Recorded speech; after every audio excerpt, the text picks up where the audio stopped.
Enzo, a trazer a palavra nessa noite. Que Deus te abençoe, meu irmão. Deus te use. Em nome de Jesus.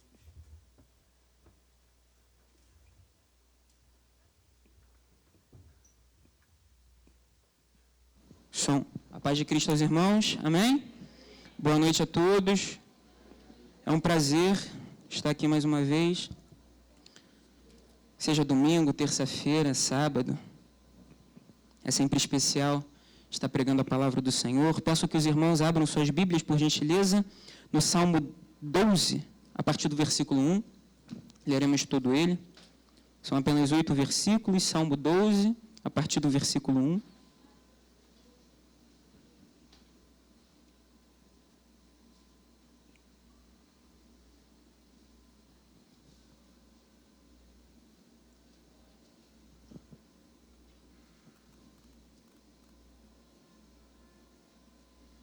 Livro de Salmos 12, a partir do versículo 1. Vou dar mais um tempo. Todos acharam? Amém? Amém? Glória a Deus. Assim diz a palavra do Senhor. Salva-nos, Senhor, porque já não há quem seja piedoso. Desaparecem os fiéis entre os filhos dos homens.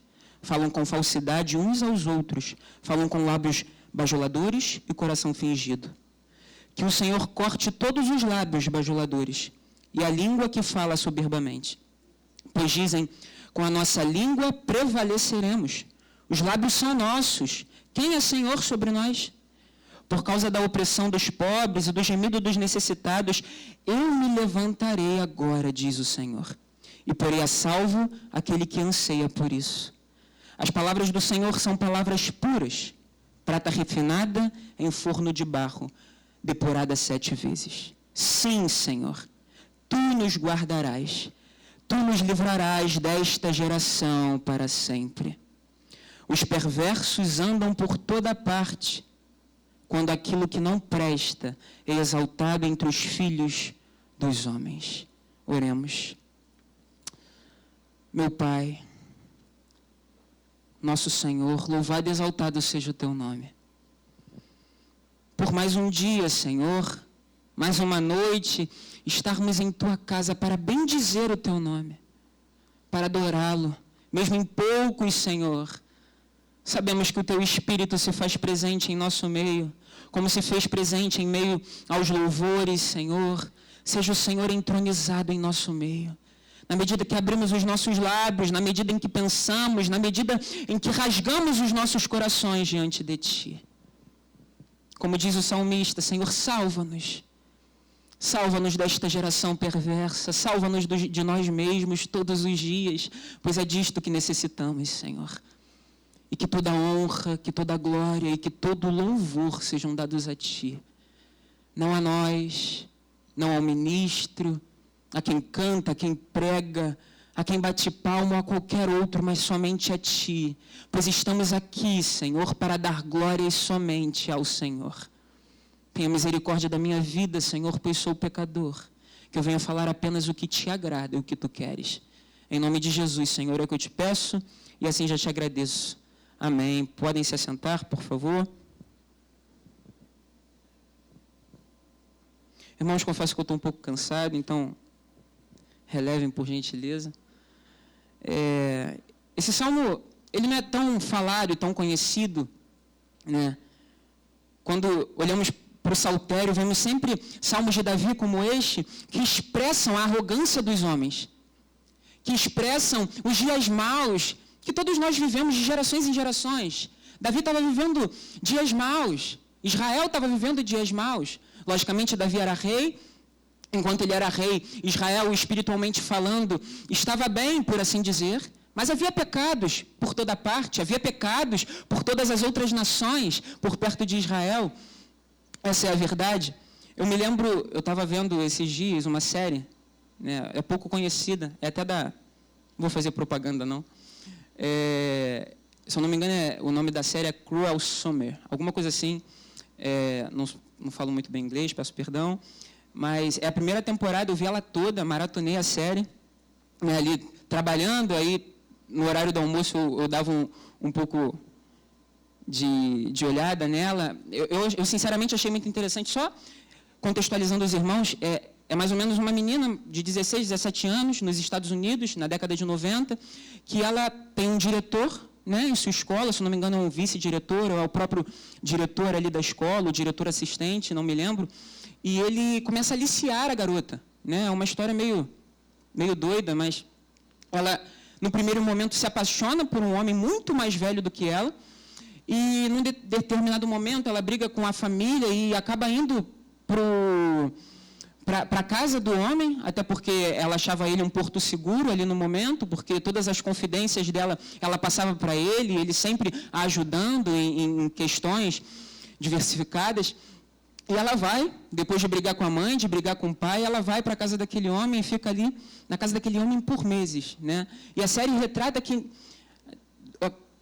do primeiro capítulo ali da série, né, do primeiro episódio até o 6º ou 7º, ninguém sabe ao certo o que de fato aconteceu ali naquela casa com ela, nesses meses que ela viveu lá.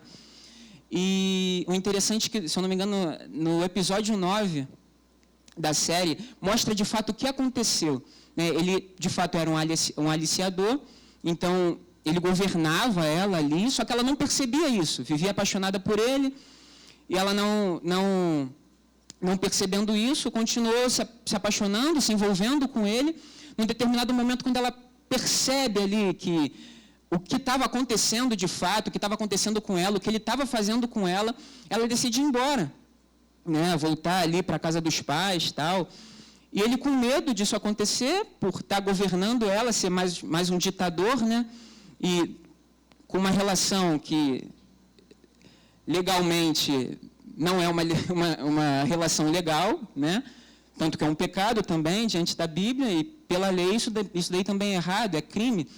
E ele percebe o que acontece, e ele, ali com o poder sobre a garota, pega ela e coloca dentro de um porão da casa e deixa ela ali por 4, 5 meses, né, maltratando ela.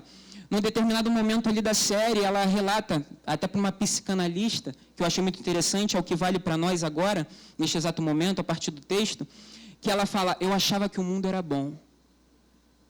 Eu não via erro nenhum nos homens, nem nas mulheres. Eu achava que todos eram bons. E o que o mundo em si, em que eu vivia, era bom também. Eu nunca esperaria isto. É disto que eu vou me valer agora, a partir do texto, irmãos. Primeiramente, eu queria ir no texto, no Salmo 14, não precisa abrir, mas ele vai dizer sobre a corrupção humana, sobre a corrupção, o pecado. Né? Ele diz o insensato no seu coração, não é Deus. São corruptos e praticam abominação. Já não há quem faça o bem. Do céu o Senhor olha para os filhos dos homens para ver se há quem tenha entendimento, se há quem busque a Deus. Todos se desviaram e juntamente se corromperam. Não há quem faça o bem, não há nenhum sequer. Será que não entendem nada todos esses que praticam iniquidade, que devoram o meu povo como se comessem pão? E que não invocam o Senhor? Lá ficarão tomados de grande pavor, porque Deus está com a linhagem do justo. Vocês querem frustrar o conselho dos humildes, mas o Senhor é o refúgio deles. Quem dera que de Sião viesse a salvação de Israel. Quando o Senhor restaurar a sorte do seu povo, Jacó exultará, Israel se encherá de alegria. Esse salmo aqui em especial, se eu quisesse falar mais para vocês sobre a corrupção do homem, seria o salmo que eu utilizaria esta noite. Mas não necessariamente eu quero falar sobre isto, porque eu vou usar do pressuposto de que todos nós entendemos do que se trata a humanidade, do que se trata o mundo. Todos nós sabemos o que vamos encontrar lá fora se sairmos por estas portas. Todos nós sabemos o que acontece, por vezes, no nosso próprio meio, pois somos humanos e pecadores. Aqui, no corpo de Cristo, santo, também acontece erros, distorções, falsidade, inveja. Somos humanos, pecadores. Mas eu quero falar que, sabendo sobre tudo isto, usando desse pressuposto, sabemos que todos nós, tanto eu quanto vocês, conhecemos o que tem lá fora, o que tem por vezes em nosso meio. O Salmo 12 nos inspira sobre algo melhor lá para frente.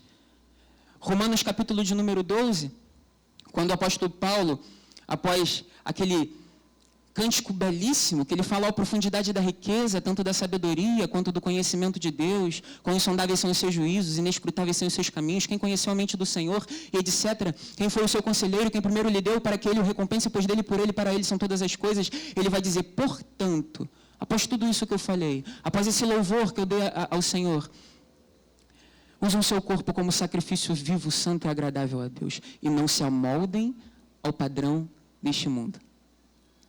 Eu creio que todos nós conhecemos esse texto. Então eu creio que todos nós sabemos do que se trata a humanidade. Todos nós sabemos que não há um sequer que pratique o bem. Diante disto, vejamos o versículo 1 do Salmo. Salva-nos, Senhor, porque já não há quem seja piedoso. Desaparecem os fiéis entre os filhos dos homens. Versículo 2, falam com falsidade uns aos outros, falam com lábios bajuladores e coração fingido. O salmista, assim como nós, sabe do que se trata a raça humana. Sabe que, a partir do pecado ter ingressado na humanidade, com Adão e Eva, ele sabe que não há quem seja piedoso. Ele sabe que não há na face da terra quem seja justo perfeitamente. Então ele começa, salva-nos. Ele começa já o livro de Salmos, começa já o capítulo 12, com a exata expressão, salva-nos. Salva-nos de quê? Dessa nação perversa? Das nações que nos atacam? Levando para o contexto do Salmo de Davi, era um homem de guerra? Não, ele está falando, não há quem seja piedoso. Desapareceram os fiéis da terra. Não há quem tema a ti, Senhor. É mais ou menos isso que ele está dizendo. Não há quem se envolva com a tua presença. Piedade, o sentido da palavra é mais ou menos isso. Vivermos, mais ou menos, na luz de Deus. À luz de Deus. Aos olhos de Deus. Se os olhos dele são santos, consequentemente vamos viver de forma santa. É mais ou menos isso que o salmista está falando. Não há quem viva de forma santa. Não há quem viva diante dos teus olhos, Senhor. Não há quem seja piedoso. Ele reconhece, assim como nós, que a humanidade está perdida. O mundo em si, quando eu falo mundo, eu não estou falando a vegetação, as plantas, o que foi criado por Deus, mas eu estou falando por nós, de nós mesmos, da raça humana. Em si, tudo que construímos também tem um pouco de pecado. O salmista já começa reconhecendo que nada do que é visto é justo, nada do que é visto é piedoso o suficiente para o Senhor. Desaparecem os fiéis entre os filhos dos homens, falam com falsidade uns aos outros, falam com lábios bajuladores e coração fingido. E ele diz, salva-nos. Então é para nos salvar disto, nos salvar deste mundo caído, nos salvar daqueles que não são piedosos. Sim, irmãos, é exatamente isso. O salmista tem a esperança de que um dia, não mais, partilharemos a vida com pessoas que não creem e que não professam a Cristo. É esta esperança que eu queria trazer para nós hoje. É esta exata esperança de que o Senhor, além de nos livrar do pecado, nos livrará também da cultura deste mundo mau. O salmista, com toda alegria, com toda exultação e com toda angústia, ele diz, salva-nos, Senhor. Porque de fato não existe quem seja piedoso na face da terra. Eles desapareceram. E ele continua no versículo 3, que o Senhor corte todos os lábios bajuladores e a língua que fala soberbamente. Ele ainda diz, eu conheço, Senhor, eu vejo essas nações impiedosas, eu vejo a impiedade do povo, eu vejo os pecados da minha nação também, por mais que eu a governe. Era o rei Davi que estava escrevendo esse salmo, como eu disse anteriormente. Por mais que eu governe, por mais que eu labute espiritualmente por este povo também, junto com os sacerdotes, tem muitos que ainda não pertencem a ti. Não é só porque, se olharmos para o Velho Testamento, não quer dizer que todo o povo de Israel era crente, irmãos. Era uma nação, de fato, escolhida por Deus, mas não de forma soteriológica, não de forma salvífica falando. Era uma nação escolhida por Deus. Quando estudamos teologia, vemos que, de fato, o Senhor escolheu um povo não para salvar todo este povo, mas para que este povo fosse, tipo, um retrato, um espelho da glória de Deus para outras nações, para que Deus também chegasse às outras nações.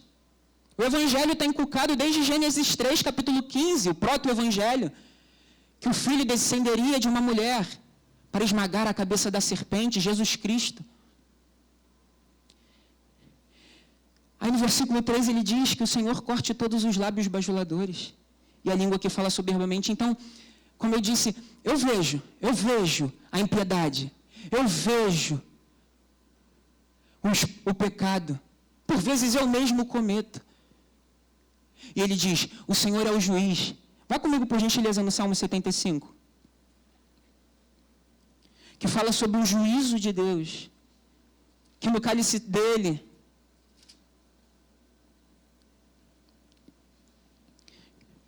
que tem vinho espumeja, cheio de mistura. Salmo 75, o próprio subtítulo do Salmo é Deus é o juiz. Ele diz no versículo 1, graças te rendemos, ó Deus, graças te rendemos. Invocamos o teu nome e declaramos as tuas maravilhas, pois disseste, quando chegar o tempo determinado, julgarei com retidão. Ainda que tremam a terra e todos os seus moradores, eu firmarei as suas colunas. Assim está dizendo o Senhor. Digo aos soberbos que não sejam arrogantes, e aos ímpios que não fiquem de nariz empinado. Não levantem orgulhosamente o seu nariz, nem falem com insolência, porque não é do Oriente, não é do Ocidente, nem do deserto que vem o auxílio. Deus é o juiz. A um ele humilha, a outro ele exalta, porque na mão do Senhor há um cálice cujo vinho espumeja, cheio de mistura, dele dá a beber, sorvem-no até a última gota todos os ímpios da terra. E ele diz, quanto a mim, é um salmo de Asaf, exultarei para sempre, cantarei louvores ao Deus de Jacó. Ele diz, abaterei as forças dos ímpios, mas a força dos justos será exaltada. É exatamente isso que o salmista está pedindo no versículo 12, no capítulo 12. É exatamente isto que Davi está pedindo ao Senhor. Corte os lábios dele. Destes que falam falsidade. É duro, irmãos. Ele começa com salva-nos. E logo após ele sabendo que Deus é juiz, que Deus é justo, que ele quer santidade, ele requer separação, ele diz, corte estes que estão cometendo impiedade, acabe com eles. E a língua que fala soberbamente, corte para sempre.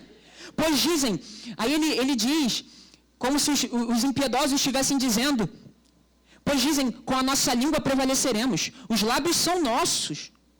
Quem é Senhor sobre nós? Aqui o salmista está falando um pouco sobre a falsidade, né? Ele está falando sobre a corrupção humana, em geral também. Somos falsos por natureza, de fato. Adão foi falso no Jardim do Éden, Eva foi falsa no Jardim do Éden. E prolongamos isto, irmãos. Toda a raça humana prolonga isto. Então ele está falando sobre a corrupção. Olha, eles são impiedosos, Senhor. Então, julga-os. Acabe com eles. Destrua-os. Pois eu sei que o Senhor é justo. Porque eles dizem, diante do Senhor e diante de nós, com a nossa língua prevaleceremos, os lábios são nossos, quem é Senhor sobre nós? Por vezes, de fato, não exatamente assim, mas escutamos isto de diversos descrentes por aí afora. Olha, a vida é minha, mais ou menos isso que eles estavam dizendo. A vida é minha, eu faço o que eu quiser. Se eu quiser eu temo, se eu quiser eu não temo, o problema é meu. O que você tem a ver com isso? Quantas vezes não escutamos isto? Por vezes nas escolas, no trabalho, até em casa, com familiares descrentes. Por vezes tentamos nos achegar pregando o Evangelho, falando do amor de Cristo, falando também do juízo, porque o Evangelho também fala de juízo. Eles falam, olha, Sai para lá, não quero saber disso. A vida é minha. Eu falo o que eu quiser, eu faço o que eu quiser.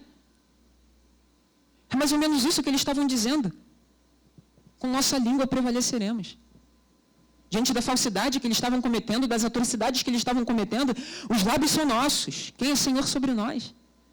Versículo 5 diz, por causa da opressão dos pobres e do gemido dos necessitados, eu me levantarei agora, diz o Senhor, e porei a salvo aquele que anseia por isso.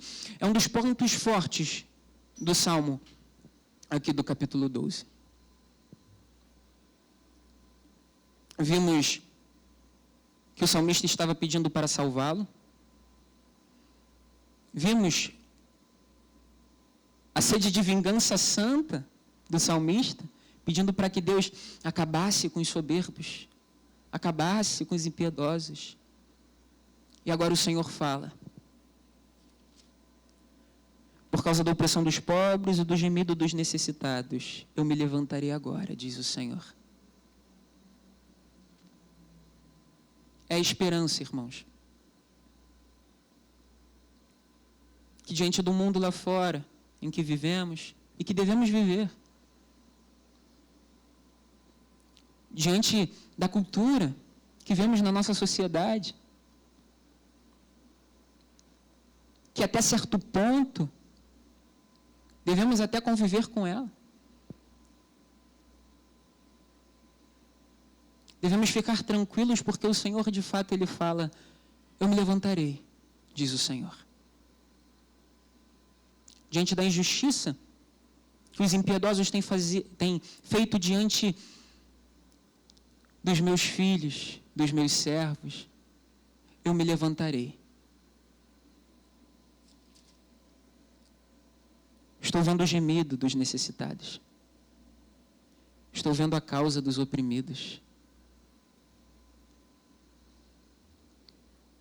Por vezes pensamos que, se eu não me engano, foi o diácono César que falou, que vivemos no tempo da graça, né? Mas, em sua oração, mas vamos ser oprimidos em algum momento. Vamos sofrer muitas vezes. Vamos sentir dores muitas vezes, tanto pelos outros, quanto por nós mesmos, até pelo próprio Deus. Mas devemos ter esperança de que Deus olha para o abatido. Devemos ter esperança de que Deus sustenta os fracos.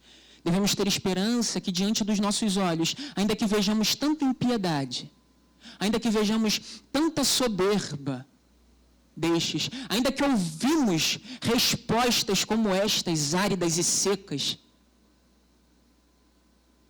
Deus se levantará. Deus se levantará do seu mais alto e sublime trono para julgar com retidão, como olhamos agora no Salmo 75, para cortar a língua dos bajuladores, para desprezar aqueles que são impiedosos e para fazer justiça aos oprimidos, para ajudar a causa do pobre e da viúva, para tomar os nossos corações.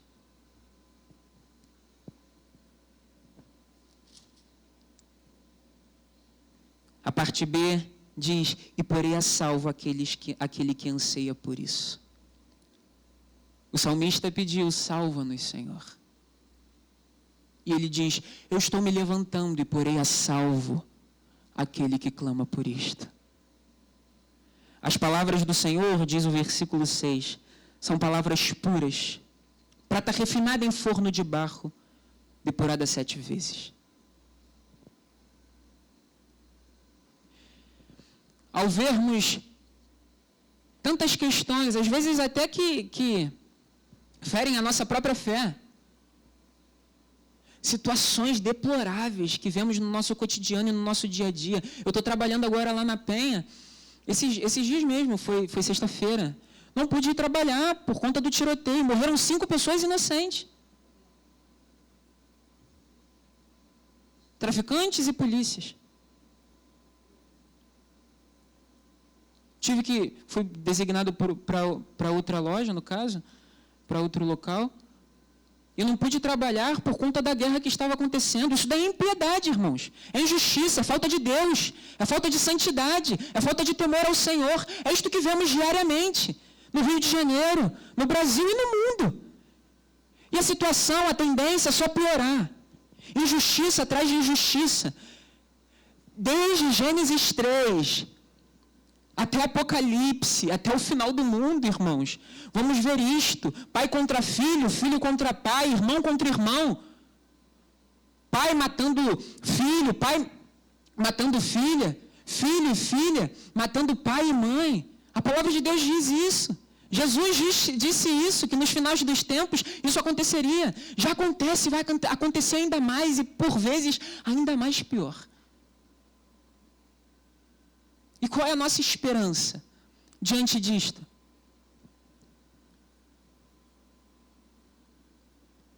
É que Ele vai se levantar. Não no nosso tempo, mas no tempo dEle. Porque Ele é soberano, irmãos. Ele sabe de tudo e de todos. Esquadrinha os nossos pensamentos. O proverbista, no livro de Provérbios, não sei se é Provérbios 15, ele vai dizer que, assim como a sepultura e a destruição estão abertos diante do Senhor, assim também está o coração do homem. Não só o coração dos crentes, mas de toda a humanidade. Até porque Ele é soberano. Foi Ele que permitiu que estes também nascessem. Todos os corações estão abertos diante do Senhor. O que restará de nós então, irmãos? Essa era a minha questão sobre esse texto. Que já que conhecemos toda a impiedade que tem nos nossos dias, que tinha no dia da minha mãe, que tinha no dia dos meus avós, e que vai ter ainda pior no dia dos meus filhos, porque a tendência é só piorar.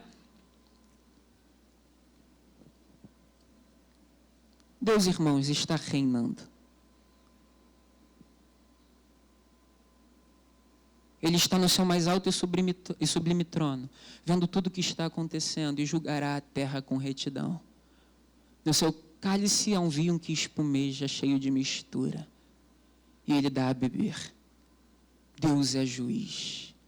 Julgará estes e salvará a nós que ansiamos por isto, desde o dia em que Ele nos resgatou do império das trevas e morte, por meio do seu Filho amado. E o salmista está dizendo, a palavra do Senhor é pura. Todo o Pentateuco, os livros proféticos, diz sobre a impiedade humana e diz também sobre o juízo vindouro do Senhor.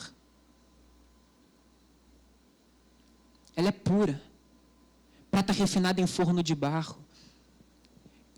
O próprio Davi está fazendo alusões das coisas que existiam em sua época para falar do que a palavra de Deus se tratava, de como ela é boa e perfeita. E ele diz, sim, Senhor, versículo 7, acompanhe comigo. Sim, Senhor, Tu nos guardarás desta geração ruim e perversa. Sim, Senhor, Tu nos guardarás. Mediante o Teu Filho amado, fomos livres do pecado que nos escravizava. Fomos livres do poder dele, mas ainda resta a presença do pecado. Sim, Senhor, Tu nos guardarás. Tu nos guardarás da tentação do inimigo. Tu nos guardarás da impiedade desses homens. Tu nos guardarás deste mundo perverso e cruel. Tu nos livrarás desta geração para sempre. Quão profundo é isto? Quando eu li esse salmo, estou fazendo uma leitura anual, né, da Bíblia, e quando eu li esse salmo, talvez pela terceira, quarta vez, foi a primeira vez que eu percebi isto. O salmista, diante de tudo que está vendo, diante de tudo que está acontecendo, diante de toda a falsidade que havia em seu tempo, ele diz: o Senhor me livrará desta geração. Irmãos, isso é a primazia do Evangelho. Cristo veio para salvar pecadores, para que estes pecadores herdem a vida eterna. Cristo veio para nos resgatar, nos tornar crentes, não para nos livrar de uma dor desta vida, mas para nos designar a vida eterna, para nos designar a uma vida que não mais haverá dor, não mais será ajuntado o joio e o trigo, mas serão separados.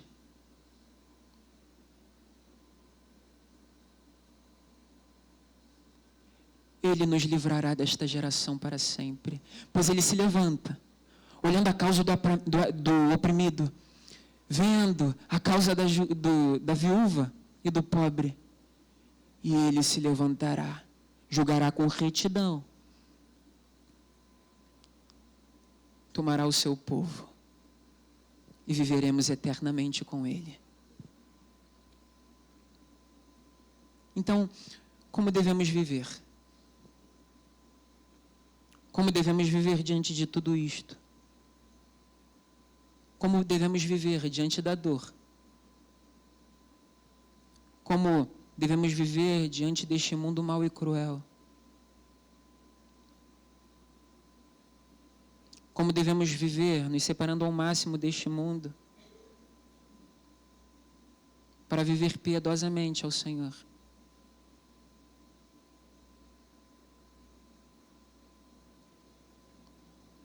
Devemos viver com lembranças.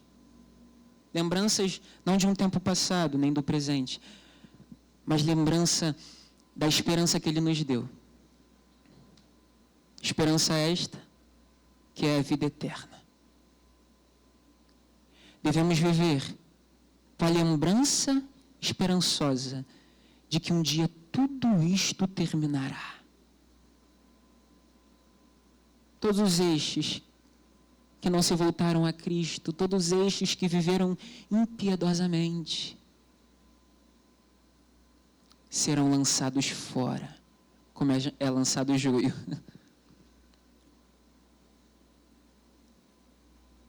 E nós, o trigo, por assim dizer, viveremos eternamente com Ele. É assim que devemos viver, irmãos, com esta tal esperança de que Ele nos livrará desta geração para sempre. Não nos enganemos. Davi cometeu pecado. Se envolveu com Betseba, mulher de outro homem.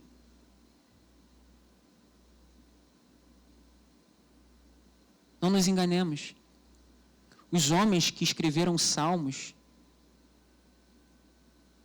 outros homens que lançaram profecia ao longo de toda a história de Israel, Jeremias, Ezequiel, Isaías, os profetas menores, Ageu, Zacarias, entre outros, também cometeram pecado diante do Senhor. Não nos enganemos. João, que escreveu o Apocalipse, dizendo que a base do Apocalipse é exatamente isso. Jesus voltará. Voltará como um juiz, em poder e em grande glória. Este também pecou. Pedro, João, Tiago, Marcos, todos estes pecaram.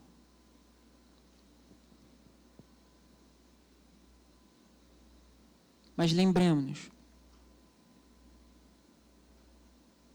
que os perversos, como diz o versículo 8, andam por toda parte, quando aquilo que não presta é exaltado entre os filhos dos homens. Mas aqueles que de fato creem em Cristo, por mais que pequem, Cristo toma para si novamente.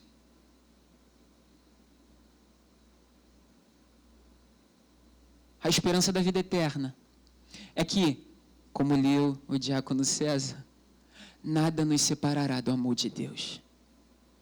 Nem a destruição, nem a fome, nem principados, nem potestade, nem qualquer outra coisa na criação, nem nós mesmos. Nem os pecados que por vezes podemos cometer, nada nos separará do amor de Deus. Não estou aqui pregando o que chamam os teólogos de livre graça, de que por mais que pecamos, uma vez salvo, salvo para sempre, não. Eu estou falando que aqueles que foram salvos, de fato foram salvos para sempre, porque diante de Deus vivem piedosamente. Por mais que pequem, como todos nós pecamos, por vezes dia após dia, foram justificados por Deus. E um dia voltaremos os nossos olhos ao Senhor de novo, como fez Davi, e viveu o resto da sua vida ao Senhor. A verdade é que Ele nos livrará desses impiedosos. A verdade é que Ele nos livrará do pecado que por vezes ainda nos assola, do pecado que às vezes ainda nos cerca, porque ainda vivemos na presença do pecado. Ele nos livrará de nós mesmos, desse corpo corruptível que temos que manter morto dia após dia. Ele nos livrará desta geração para sempre. Os perversos andam por toda parte. Enquanto nós estamos aqui, não estou falando dentro de um ar-condicionado, sentado, eu aqui em pé falando a vocês. Eu estou falando nós, enquanto aqui, ouvindo a palavra de Deus, ouvindo e cantando canções ao Senhor, enquanto aqui nós, engrandecendo a Deus, estão estes aí, andando por toda parte, enquanto aquilo que não presta é exaltado entre os filhos dos homens. Olhamos para quem então? Olha, Enzo, Davi escreveu isso daí, falando dos perversos, falando dos impiedosos, mas ele também foi impiedoso no momento de sua vida. Ele também pecou. Não olhamos para Davi. E nem para nenhum outro, irmãos. Olhamos somente para Cristo. É dele que depende a nossa vida. Pois ele foi o único perfeito. Foi o único piedoso totalmente. Totalmente homem, totalmente Deus. Ele foi o único que não pecou. Foi o único que não foi achado pecado em seus lábios. Foi o único que não foi achado no Salmo 14. Todos se desviaram e juntamente se corromperam. Ele foi o único que não se vale desse versículo. Porque ele foi totalmente santo. Então Deus nos livrará desta geração para todo sempre. Deus nos livrará desses piedosos. Deus nos dá essa esperança. Não porque somos bons. Não porque fizemos alguma coisa para herdar a salvação e a vida eterna, mas porque tudo o Senhor fez na cruz do Calvário. Mas porque Ele veio a nós, por livre e espontânea vontade, não nós fomos até Ele. Ele veio até nós, trazendo a ressurreição dentre os mortos, trazendo a sua graça, trazendo o seu amor, trazendo o seu perdão, para que tenhamos essa esperança de que, mesmo vivendo neste mundo mau e tenebroso, que vai ainda piorar, temos a esperança de que um dia, ou na nossa morte, ou enquanto ainda estivermos vivos e Ele retornar, tomará a nós para si totalmente.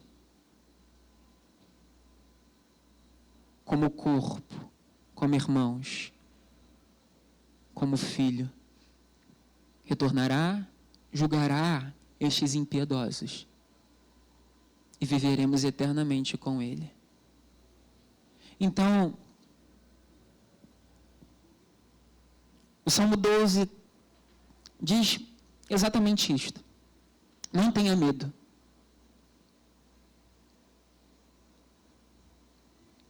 porque o Senhor é um justo juiz. E Ele livrará a sua alma da corrupção que há nos nossos dias. Não tenha medo, porque mesmo diante das falsidades desses homens, mesmo diante da falsidade dos homens, Ele vive e reina para todo sempre. Acompanhe comigo, por favor, o Salmo 11. A partir do versículo 1, também leremos ele. Deus é forte refúgio. É interessante, parece que esses dois salmos se complementam, assim como também o Salmo 14. Na verdade, todo o saltério, ele nunca foi dividido por capítulos, né? Isso vem da sociedade bíblica, tal. Nos ajuda até para encontrar o texto que queremos, mas, na verdade, todos os salmos de Davi, possivelmente, eles foram compilados, escritos ali por ele em diferentes estações de sua vida, mas nunca foram separados. Então, dá para entender que há certas características iguais. Ele vai dizer no Salmo 11, no Senhor me refugio. Como então vocês dizem à minha alma, fuja como um pássaro para o seu monte, porque eis aí os ímpios, armando os seus arcos, colocam a flecha na corda, para as escondidas dispararem contra os retos de coração. Ora, se forem destruídos os fundamentos, que poderá fazer o justo? E ele diz, o Senhor está no seu santo templo. O que o salmista, o próprio Davi, vai dizer no Salmo 12? Ele se levantará. Se levantará da onde? O Senhor está no seu santo templo. Nos céus, o Senhor tem o teu trono. Ele se levantará do seu trono. Ele reina para todo sempre. Ele vive para todo sempre. E se levantará para julgar. Os seus olhos estão atentos, as suas pálpebras sondam os filhos dos homens. O Senhor põe à prova o justo e o ímpio, mas Ele abomina o que ama a violência. Fará chover sobre os perversos brasas de fogo e enxofre, e vento abrasador será a parte do cálice deles. Por ser justo, o Senhor ama a justiça, os retos lhe contemplarão a face. Nós, de fato, devemos odiar a impiedade, irmãos. Porque somente os retos contemplam a face do Senhor. Então, aí está a minha esperança, e é por isto que eu devo viver. Porque o Senhor é o meu refúgio, o meu auxílio, a minha fortaleza, e um dia Ele retornará para me livrar desta geração para todo sempre.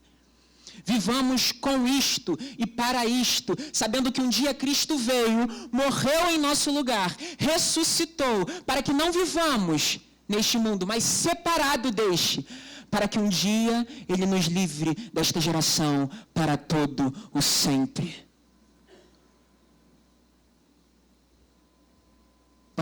Participaremos da ceia do Senhor?